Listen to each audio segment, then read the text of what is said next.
Hello guys, welcome back to Sarkari Naukri Wale Baba. I am Dhananjay. DSSB के through आपकी जितनी भी पर्सनल असिस्टेंट की आपकी पोस्ट आती हैं उन सभी पोस्ट में आपका क्या प्रमोशन रहता है, साथ ही साथ आपकी सैलरी क्या रहती है। अभी हाल ही में इस साल 17/21 पोस्ट कोड में आपकी पर्सनल असिस्टेंट की जो पोस्ट आई है वो आपकी दिल्ली जल बोर्ड की पोस्ट है। ठीक है, दिल्ली जल बोर्ड की पोस्ट है जिसका रिजल्ट अभी 12 से 16 फरवरी के बीच आपका रिटर्न का आ जाएगा। एग्जाम आपका नवंबर लास्ट में हुआ था और कहीं ना कहीं आप सभी स्टूडेंट को शॉर्ट हैंड की प्रिपरेशन कर लेनी चाहिए, क्योंकि ये पोस्ट जो है वो पाना इतनी ज़्यादा आसान नहीं है। शॉर्ट हैंड आपकी टफ आती है। ठीक है, तो अभी से आप प्रिपरेशन करनी स्टार्ट कर दें। तो अभी आज मैं आपको पोस्ट कोड 17/21 दिल्ली जल बोर्ड की जो आपकी पोस्ट है पर्सनल असिस्टेंट, इसका आज मैं प्रमोशन बताऊंगा कि आपका किस किस तरीके से आपका प्रमोशन होता है, क्योंकि हर डिपार्टमेंट में आपका अलग अलग कार्टर वाइज आपका अलग अलग प्रमोशन रहता है। ठीक है, तो अभी मैं आपको, अगर आप कहोगे तो सैलरी स्लिप का भी अगर वीडियो, अगर मैं कोशिश करूंगा कि अगर हो सकता है कहीं सैलरी स्लिप मिल जाती है तो उसका भी मैं वीडियो जो है वो बना दूंगा। ठीक है, तो अभी हम साथ सिर्फ बात करेंगे प्रमोशन की। सैलरी की अभी मैं बताऊंगा मोटी मोटी आपकी सैलरी आपको इन हैंड क्या मिलती है। ठीक है, अगर आप कमेंट सेक्शन में सैलरी स्लिप का वीडियो कहेंगे तो मैं ज़रूर कोशिश करूंगा कि सैलरी स्लिप किसी तरीके से किसी से जुगाड़ करके तुम्हें बना दूं। ठीक है, तो प्रमोशन के लिए अगर हम चलते हैं तो सबसे पहले मैं आपको बात बता दूं कि इसका जो प्रमोशन होता है पर्सनल असिस्टेंट का, वो दो तरीके से चलता है दिल्ली जल बोर्ड में। एक ये चलता है कि आप PS वाले कार्टर में चले जाएं, नहीं तो आप एग्जीक्यूटिव ऑफिसर वाले कार्टर में आप चले जाएं। ठीक है, ये दोनों कार्टर किस तरीके से होते हैं, ये आपका जो होता है इसमें आपका एग्जाम नहीं देने होते हैं। इसमें अगर आप एग्जाम देते हैं तो ये इसमें आप चले जाते हैं ऑटोमेटिकली तरीके से, इसमें आप प्रमोट होते हैं। तो दो ऑप्शन आपके पास आते हैं। अब यहाँ पे हम सबसे पहले ऑप्शन के बारे में बात करेंगे, PS के कार्टर के बारे में।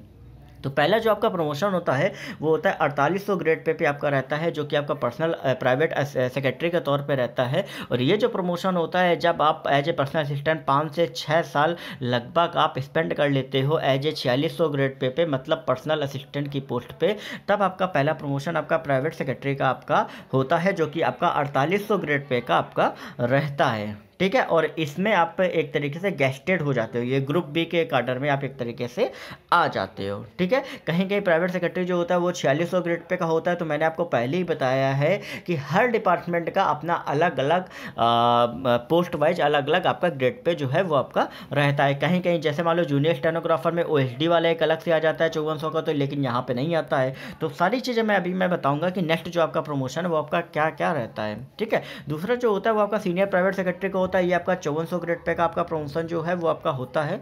ठीक है, और ये प्रमोशन आपका तब मिलता है जब एज आप प्राइवेट सेक्रेटरी आप 4 से 5 साल, मिनिमम 5 साल तो आप रख ही लीजिए, 5 साल अगर आप स्पेंड करते हो एज ए प्राइवेट सेक्रेटरी मतलब 4800 ग्रेड पे तो आपका प्रमोशन जो होता है वो आपका होता है। देखिए एक चीज़ मैं बता दूं कि ये जो प्राइवेट सेक्रेटरी आपका प्रमोशन है ये भी आपका प्रमोशन के थ्रू, ये सारी वैकेंसी आपकी प्रमोशन के थ्रू भरी जाती हैं। नहीं तो अगर प्रमोशन के थ्रू नहीं हो पाता तो डेपुटेशन के थ्रू भरी जाती हैं। ठीक है, और बात करें सीनियर प्राइवेट सेक्रेटरी की, तो सीनियर प्राइवेट सेक्रेटरी की भी आपकी 100% वैकेंसी प्रमोशन के थ्रू नहीं तो डेपुटेशन बेसिस पे भरी जाती है। अब देखिए होता क्या है कि प्रमोशन के थ्रू तो आप समझ गए, लेकिन डेपुटेशन पे के थ्रू कैसे भरी जाती है। तो आप तो ये कह रहे होंगे कि यार एग्जाम तो होता नहीं तो हर कोई प्रमोट होता है। देखिए होता क्या है कि हर साल आपकी वैकेंसी जो है वो आपकी निकलती हैं। अब इनमें से जिनकी एलिजिबिलिटी जो 4 से 5 साल स्पेंड कर लेते हैं अपनी पोस्ट पे, तो उन्हीं का ही प्रमोशन हो पाता है। अगर जो नहीं कर पाते हैं तो फिर वो वैकेंसी फिर डेपुटेशन बेसिस पे आपकी भरी जाती है। तो डेपुटेशन बेसिस का रूल आपका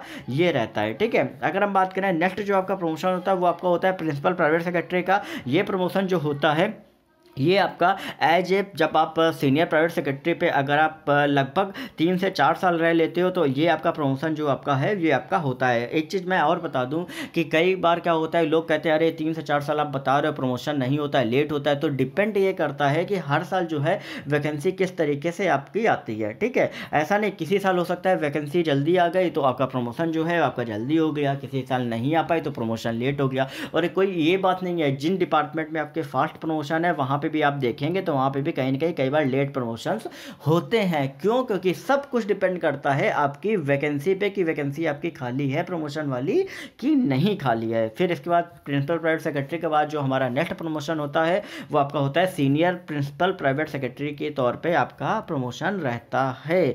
और ये जो प्रमोशन होता है वो लगभग आप मान लीजिए कि लगभग 5 से 6 साल लगते हैं, क्योंकि ये बहुत ही अच्छी पोस्ट होती है। ठीक है, तो कहीं ना कहीं इस प्रमोशन के लिए आपको कम से कम 5 से 6 साल आपको जो पिछली हमारी पोस्ट है प्रिंसिपल प्राइवेट सेक्रेटरी पे, इस पे आपको बिताने पड़ते हैं, तभी आप सीनियर प्राइवेट सेक्रेटरी के तौर पे आप एक तरीके से सीनियर प्रिंसिपल प्राइवेट सेक्रेटरी पे आप प्रमोट हो सकते हैं। तो ये आपका जो प्रमोशन है वो दिल्ली जल बोर्ड का आपका ये प्रमोशन है, ठीक है। अभी ये विदाउट एग्ज़ाम वाला है। अगर आप कहो कि नहीं हाँ सर मुझे एग्जीक्यूटिव ऑफिसर वाला भी चाहिए, तो उसका भी मैं एक अलग से प्रमोशन जो है वो मैं आपके लिए ले आऊँगा, ठीक है। तब तक के लिए अगर आपको कुछ डाउट है इसमें तो आप कमेंट सेक्शन में लिख के पूछे। बाकी फटाफट से स्टूडेंट चैनल को सब्सक्राइब कर लीजिए, आगे आपको बहुत सी अपडेट मिलने वाली हैं, जैसे कि आपका मैं यहाँ पे कट ऑफ वगैरह की भी मैं अपडेट्स देता हूँ। और मेक श्योर DSSB की जो प्लेलिस्ट है उसे फॉलो करना मत भूलिए, आई बटन में वो आपको मिल जाएगी। मिलते हैं आपको नेक्स्ट वीडियो में बहुत सी इंपॉर्टेंट अपडेट्स के साथ। तब तक के लिए आप पढ़ाई ज़बरदस्त तरीके से करते रहिए।